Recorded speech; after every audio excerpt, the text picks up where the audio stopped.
स्वयं करेंगे, स्वयं करेंगे, स्वयं करेंगे।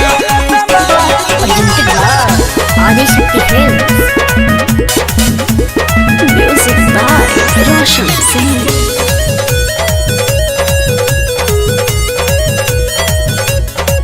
तेरी जीएफ तो चीट करती है, किसी और दीवाने पे मरती है। क्या क्या क्या? तेरी जीएफ तो चीट करती है, किसी और दीवाने पे मरती है। सच कहने में न तनिको हम शर्म करेंगे, सच कहने में न तनिको हम शर्म करेंगे। मजनूगण कृपया ध्यान दे, आप लोगों की लैला में कोई दूसरा छैला छेद कर रहा है। अपने सामान का सुरक्षा स्वयं करेंगे, हाँ। स्वयं करेंगे। अपने सामान का सुरक्षा स्वयं करेंगे, स्वयं करेंगे।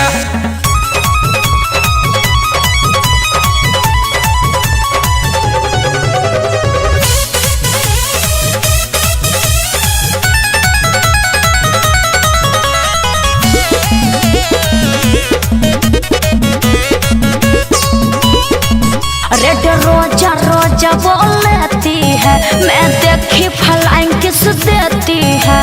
मुआ, मुआ, मुआ। तेरे इस बातों को मैं कैसे मान लूं?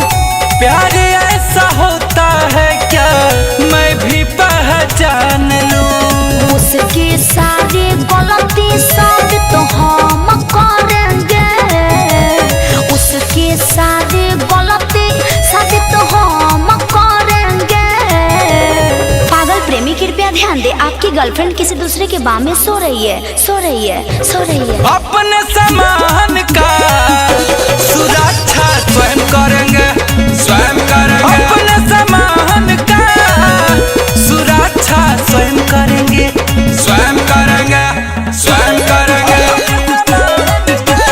स्वयं करेंगे।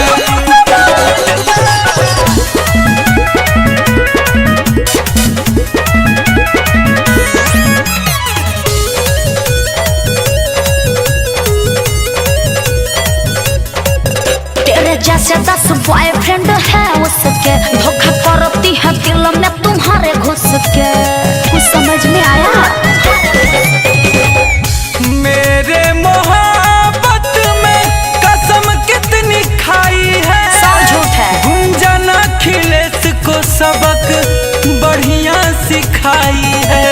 मेरे से कर लो प्यार, साथ हरदम रहेंगे।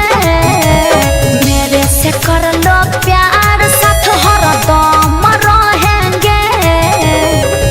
पागल लड़की कृपया ध्यान दे, अपना दाल ना गलाएं। प्लीज ना। अपने सामान का सुरक्षा स्वयं करेंगे, स्वयं करेंगे। अपने सामान का सुरक्षा स्वयं करेंगे, स्वयं करेंगे। Presented by Adishakti films.